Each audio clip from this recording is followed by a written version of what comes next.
Advent story than often we see celebrated in December around Christmas time.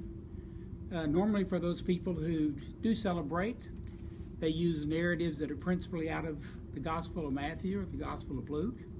Those are the two of the four Gospels that have traditional birth stories of Jesus.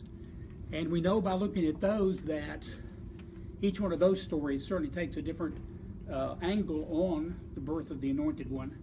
And so I want us to look at one that even has a different kind of angle on the coming and birth of Jesus than either of those two Gospels. And that is the picture in Revelation chapter 12.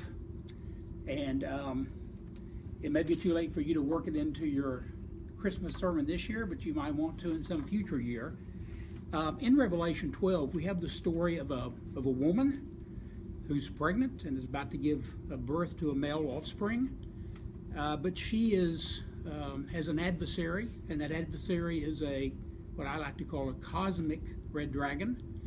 And I say cosmic because it sweeps its tail. If you look at the beginning of Revelation chapter 12, it can sweep its tail, according to verse 4, and a third of the stars in heaven go away. They are taken out of the sky.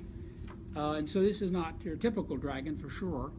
I need to mention briefly about dragons, monsters in the Bible, sea monsters. In the Old Testament, the sea monster is referred to as Leviathan. And let me just mention a couple of texts where you can look that up. We're not going to go read them now, but if you're not familiar with sea monsters in the Bible, Psalm 74, verse 14, in that vicinity of that psalm is where you can look. And there it's called Leviathan.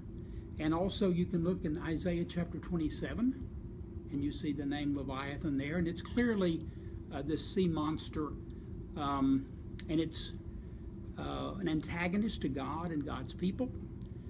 We know from the results of archaeology and ancient literature that many of the cultures in the Mediterranean and the ancient Near East had firm beliefs in these sea monsters. They had different names at different times and cultures, but many of the cultures believed in some kind of malevolent sea dragon that was oppositional to the will of the god or gods of that particular culture. Now, the one in the Old Testament that's called Leviathan, it's good to know about that, but that's not really this particular monster. And let me just highlight some things about this monster, because we know about it from the culture of Greece and Rome. And it's not a secret, it's not mysterious. If you grew up in anywhere in the world of the New Testament, everybody knew about this red monster here. You can find it if you want to. Look in some sources that mention classical either mythology or legendary material, poetic hymnic material to the gods and goddesses.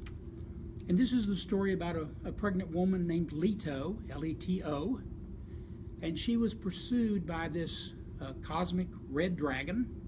Leviathan in the Old Testament's never read, and certainly he is never pictured as in hot pursuit of a pregnant woman in order to devour her offspring.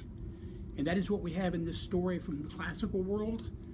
The father of the child in the classical story of this human woman named Leto is the high god, Zeus, the head of the pantheon. And he has become the father of this child, except in the story in Greece and Rome, she has two children.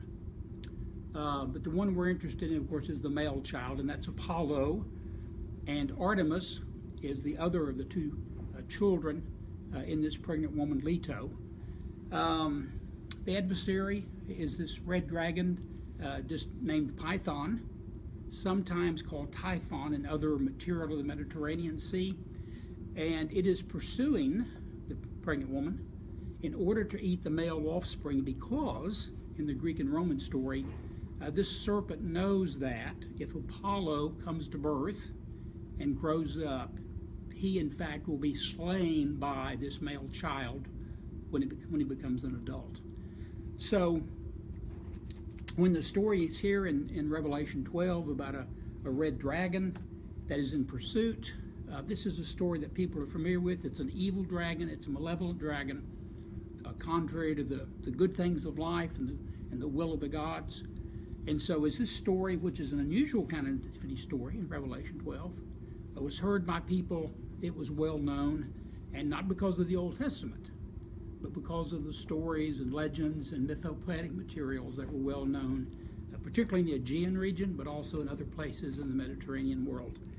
And so as you read the first several verses of chapter 12, we have the story of this red dragon in pursuit of the woman to consume her male offspring. And then we have a break in the story beginning in verse 7, and it's about the expulsion of Satan and his angels from heaven. And the story resumes in verse 13 about the dragon wanting to consume this male offspring of the pregnant woman. And so I encourage you to preach this. It's about nativity for certain. It's about the birth of Jesus. If you're not familiar with the Greco-Roman material, you can find it online, or you can find it in encyclopedias of the classical world.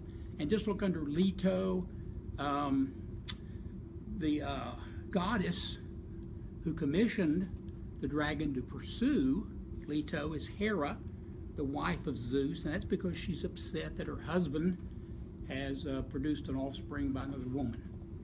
So, hope you have a great Advent season, and as you think about teaching about the Advent at some point in your ministry, I hope you'll think about this story in Revelation chapter 12.